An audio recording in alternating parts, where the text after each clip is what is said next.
आज का हमारा टॉपिक बहुत इम्पॉर्टेंट है, बहुत मतलब बहुत ज़्यादा इम्पॉर्टेंट है। हालांकि ये जो टॉपिक है वो पत्तियों से रिलेटेड है, बट हम सभी रिलेट करते हैं क्योंकि plant very important and very बहुत ज़्यादा ज़रूरत भी होती है हमें पौधों की। बिना पौधों के ना हम खाना पीना हमारा बेहाल हो जाता है क्योंकि भोजन हमें इनसे मिलता है। बट व्हाट इफ हमें ये पूछा जाए कि पौधे कहाँ से भोजन करते हैं, पौधे कहाँ से भोजन ग्रहण करते हैं, उन्हें भोजन कहाँ से मिलता है, इन सवालों का जवाब हम बिल्कुल जानेंगे। तो सबसे पहले welcome back to my YouTube channel. और हम आगे बढ़ते हैं तो हम फोटोसिंथेसिस के बारे में आज जानेंगे कि प्रकाश संश्लेषण होता क्या है। अब ये जो प्रकाश संश्लेषण की प्रक्रिया होती है ये हरी पत्तियों यानी हरे पौधों में होती है, ग्रीन प्लांट्स में होती है।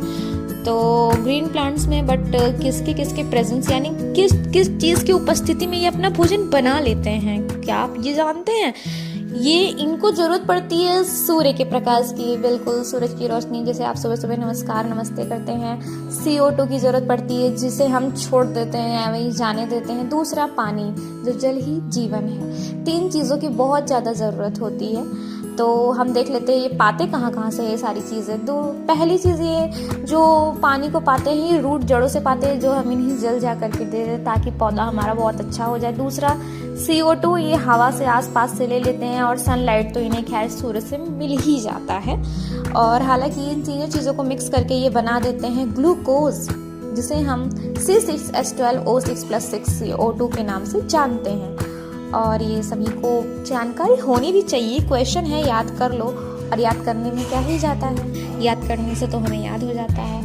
और वैसे भी प्लांट बहुत इंपॉर्टेंट होता है। तो अगली इमेज जो हम दिखाने वाले हैं उसमें हम आपको दिखाएंगे कि ये जो प्रोसेस होता है वो प्लांट्स में तो होता ही है, बट प्लांट्स के किस भाग में होता है? लीफ में होता है। और लीफ के किस भाग में होता है? स्टोमेटा में होता है। स्टोमेटा यानी रंध्र होता है वो, वहीं से गैसों का आदान प्रदान होता है। अब बात कर लें कि पत्तियों का रंग हरा क्यों होता है, तो क्लोरोफिल के कारण होता है, जिसे हम हरित लवक कहते हैं।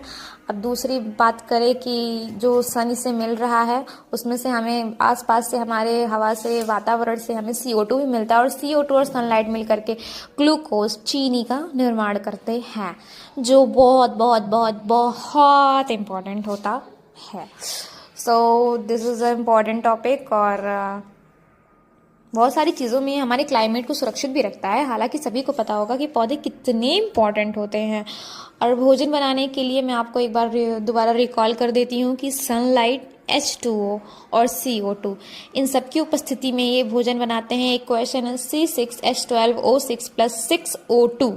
जी हाँ, इसे आप याद कर लीजिए। और ये जो पौधा आपको दिख रहा है ये ऐसा नहीं है, ये सनलाइट की उपस्थिति से इसमें से छोटे छोटे जो बबल्स आपको दिख रहे हैं ये ऑक्सीजन है, बिल्कुल। तो इसी के साथ मैं आप लोगों को बाय बाय करती हूँ। एंड वन रिक्वेस्ट कि लाइक सब्सक्राइब करते हुए जाइएगा, और भी इंटरेस्टिंग वीडियोस मैं लाती रहूँगी। और ये है मेरा गुड़हल का पौधा। बाय।